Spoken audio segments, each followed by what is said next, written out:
Assalamualaikum warahmatullahi wabarakatuh. Sahabat Sultan yang berbahagia, alhamdulillah kita berjumpa kembali dalam program Mendadak Ngaji. Ya, subhanallah ya. Ngaji berarti mengkaji ya, walaupun kita sambil santai, tapi ini insya Allah termasuk amal thalabul ilmi ya, dimana di bulan Ramadan ini setiap amal Allah lipat gandakan pahalanya, termasuk pahala mengaji ya. Jadi Mendadak Mengaji adalah program yang disediakan oleh Sultan Channel. Di antaranya adalah untuk membantu, memfasilitasi, memudahkan kita yang beramal thalabul ilmi, selain tentu untuk menambah berbagai wawasan dan ilmu kita agar ibadah kita semakin berkualitas, agar amal kita bisa lebih diterima oleh Allah Subhanahu wa Ta'ala. Ya amin ya Allah ya Rabbal alamin ya. Semoga semua sahabat Sultan Channel beserta keluarga senantiasa Allah lindungi ya, Allah ridhoi, dan Allah karuniakan kesehatan ya. Baik, alhamdulillah sahabat Sultan kembali nih di hadapan saya hadir nih, subhanallah ya, para pemuda-pemuda yang insya Allah tumbuh dalam ketaatan kepada Allah Subhanahu wa Ta'ala dalam rangka meraih ridhonya Allah Subhanahu wa Ta'ala. Gimana nih Mas Revi, Kang Faisal, sehat semuanya ya? Sehat. Keluarga sehat semua ya? Istri sehat? Belum ada. Oh, belum ada. Ini kok jawabannya kompak banget. Ya, insya Allah sepertinya setelah ini akan muncul banyak request nih dari sahabat Sultan ya. Request apa? Mau jadiin mantu ya? Amin, amin. Amin ya, mudah-mudahan barokah ya, insya Allah. Mudah-mudahan segera Allah pertemukan dengan jodoh terbaik ya. Amin ya Allah ya Rabbal alamin ya. Gimana, ada yang mau ditanyakan atau bagaimana? Mungkin dari saya Ustaz. Oh iya, mangga Kang Faisal. Izin bertanya tentang, kita kan puasa berarti punya tujuan dong. Betul. Jadi apa sih sebenarnya goals dari puasa Ramadan itu sih? Nah, bagus ini, betul. Pertanyaan menarik ini. Kadang orang ada yang berpuasa, kenapa puasa Ramadan? Ya karena sekarang bulan Ramadan. Kenapa puasa? Ya karena itu memang kewajiban dari Allah. Kenapa puasa? Karena orang lain juga berpuasa. Nah, betul. Semua itu betul, tapi tentu kan harus ada tujuan akhir dari puasa. Sama seperti orang lomba.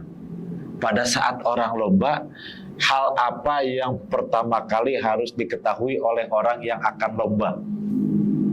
Anggaplah misalnya nih, orang mengikuti lomba lari.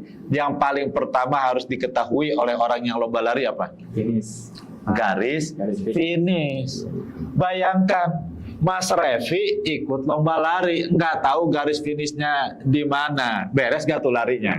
Lari aja terus nggak ada garis finish. Ya. Nah, maka yang harus diketahui tentu adalah garis finish.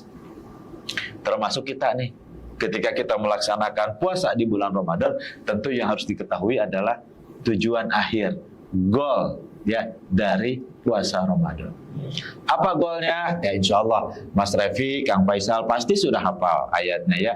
Ya ayyuhalladzina amanu kutiba alaikumusyamu kama kutiba alal ladzina min qablikum la'allakum tattaqun.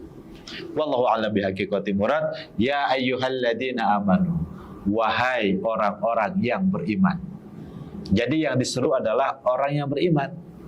Orang yang punya iman, orang yang merasa ada iman dalam dirinya, mengaku beriman, merasa beriman, ini diseru.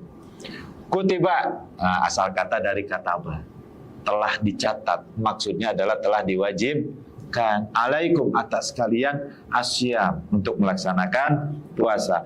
Kama sebagaimana kutiba telah diwajibkan, alal ladzina min qablikum, kepada umat-umat sebelum kalian, la'allakum tattaqun, agar kalian bertakwa. Jadi ini goal dari puasa. Ya Mas Rafi ya, Kang Faisal ya. Goal dari puasa adalah la'allakum tattaqun, agar menjadi orang yang bertakwa. Kenapa?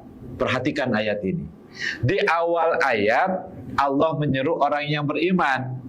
Di akhir ayat Allah menyampaikan agar bertakwa. Artinya apa? Orang beriman belum tentu bertakwa. Jadi orang yang beriman itu belum tentu bertakwa. Kenapa? Karena iman itu bicara i'tiqad, keyakinan. Itu adalah iman. Sementara takwa itu adalah amal. Para alim menyampaikan definisi takwa adalah melaksanakan perintah-perintah Allah dan menjauhi larangan-larangan Allah. Artinya amal, aktivitas, itu takwa. Maksudnya gimana? Orang yang beriman, mempercayai Allah, meyakini Allah, belum tentu mau melaksanakan perintah dan menjauhi larangan Allah. Belum tentu. Contoh misalnya, di lembaga-lembaga pemasyarakatan, ya, di situ misalnya di Bogor, mayoritas umat Islam, mayoritas penghuni lembaga pemasyarakatan di Bogor tentunya bisa jadi kebanyakan adalah orang Islam. Yang ketika mereka ditanya, apakah Anda beriman kepada Allah? Karena dia Islam, pasti dia menjawab, ya saya beriman. Tapi kenapa misalnya? Ya karena dia di penjara gitu ya, kan tentu melakukan tindak kejahatan. Kenapa misalnya dia mencuri, membegal, misalnya ya merampok dan lain-lain, ya melanggar larangan Allah. Padahal dia beriman kepada Allah, meyakini adanya Allah, ya mengimani keberadaan Allah. Nah ini menunjukkan orang beriman belum tentu bertakwa. Disinilah esensi dari puasa, menjadikan orang-orang beriman agar tidak hanya beriman, tapi juga bertakwa kepada Allah Subhanahu wa Ta'ala, menjadi orang-orang yang melaksanakan perintah-perintah Allah dan menjauhi larangan-larangan Allah. Kang Yandi dan Mas Arefi, ya, kumpulan dari perintah-perintah Allah dan larangan-larangan Allah, inilah yang disebut dengan ajaran Islam atau syariat Islam.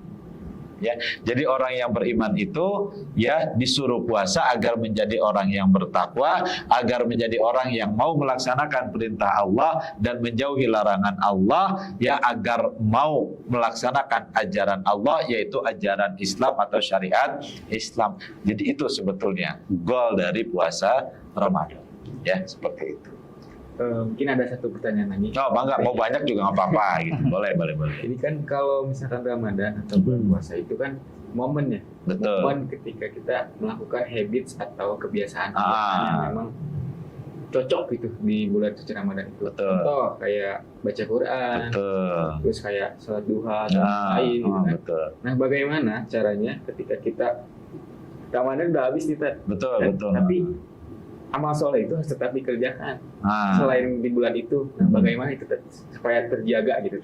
Nah, menjaga ketaatan pasca Ramadan. Nah, betul. Kadang memang ada sebagian akhirnya berpikir gini, ya udah ibadah mah di bulan Ramadan saja. Gitu ya udah taat mah di bulan Ramadan saja. Atau bahkan ada yang menjadikan Ramadan itu sebagai beban. Bulan Ramadan lagi, sahur lagi, nahan lapar lagi, ya. Puasa lagi, tarawih lagi. Begitu keluar dari Ramadan malah bebas. Jadi seakan-akan keluar Ramadan itu lepas dari beban. Betul tidak? Ya. Asar atau bekas dari ketaatan itu akhirnya hilang. Jangan bohong. Lagi puasa. Seakan-akan pasca Ramadan setelah nggak puasa boleh bohong. Ya. Jangan gibah. Lagi puasa, seakan-akan pasca Ramadan boleh gibah. Benar tidak? Kan seperti itu, ya. Nah, padahal taat itu harus bukan hanya di Ramadan, tapi taat kepada Allah itu kapan saja, di mana saja. Nah, Ramadan ini adalah momentum kita memperkuat ketaatan. Ya, memperkuat nih, menggembleng. Agar apa? Agar pasca Ramadan itu kita bisa leluasa taat kepada Allah gitu. Jadi bukan pasca Ramadan itu lepas dari ketaatan kepada Allah. Jadi Ramadan itu momentum untuk menggembleng, menguatkan, mengokohkan ketaatan kita kepada Allah agar pasca Ramadan kita sudah leluasa, ya udah nggak ada beban lagi taat kepada Allah itu. Artinya taat kepada Allah itu sudah menjadi bukan menjadi sebuah beban lagi. Seperti itu. Jadi pola pikir kita, pemikiran kita yang harus disesuaikan bahwa bukan Ramadan itu taat, pasca Ramadan boleh maksiat. Nah, ya, tapi Ramadan taat, kita gembleng ketaatan kita agar apa? Agar pasca Ramadan kita sudah taat kepada Allah, itu udah nggak ada beban. Artinya apa? Pasca Ramadan harus tetap taat kepada Allah Subhanahu wa Ta'ala. Seperti itu.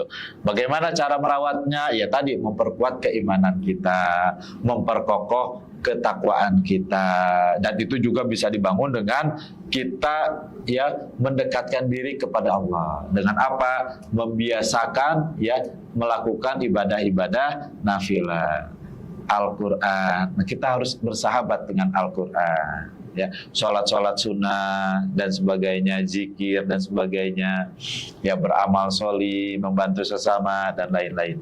Ya, terutama adalah Al-Quran. Nah, ini harus kita jadikan pedoman kehidupan. Baca ayatnya, tadaburi kandungannya, jalankan ajarannya.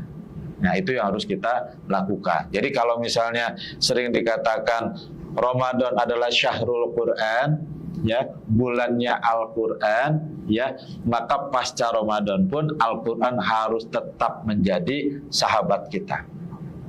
Kata Nabi, beliau bersabda, Iqra'ul Quran fa innahu ya'ti yaumal qiyamah syafi'an li ashabi.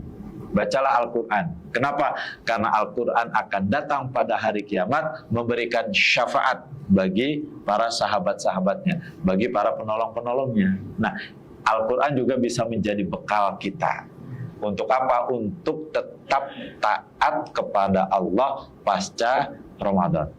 Ya, intinya pasca Ramadan tetap harus taat kepada Allah kapanpun dan dimanapun. Seperti itu. Ya. Baik, itu ya Kang Faisal dan Mas Revi, ya. Mudah-mudahan bermanfaat, ya. Demikian juga untuk sahabat Sultan yang berbahagia, ya, mudah-mudahan bincang-bincang kita terkait dengan goal dari puasa Ramadan memperkuat ibadah puasa kita, dan agar kita punya target. Oh, ternyata puasa Ramadan itu goalnya adalah menjadikan kita orang yang bertakwa. Maka kita harus terus berupaya melayakkan diri ya agar menjadi orang yang bertakwa. Ya, apa indikator utama orang yang bertakwa? Dzalikal kitabul la raiba fihi hudal lil muttaqin. Ya. Al-Quran itu adalah kitab yang tidak ada keraguan di dalamnya, petunjuk bagi orang-orang yang bertakwa. Berarti orang yang bertakwa itu adalah orang yang menjadikan Al-Quran sebagai petunjuk kehidupan. Artinya bagaimana? Artinya goal dari puasa Ramadan adalah menjadikan seseorang menjadi orang yang bertakwa, yang menjadikan Al-Quran bukan hanya sebagai bahan bacaan, tapi juga petunjuk kehidupan, di mana orang bertakwa ridho seluruh aktivitas, seluruh bidang kehidupannya diatur oleh Al-Quran. Ya, baik, itu saja. Terima kasih. Semoga bermanfaat. Mohon maaf atas segala kekurangannya. Assalamualaikum warahmatullahi wabarakatuh.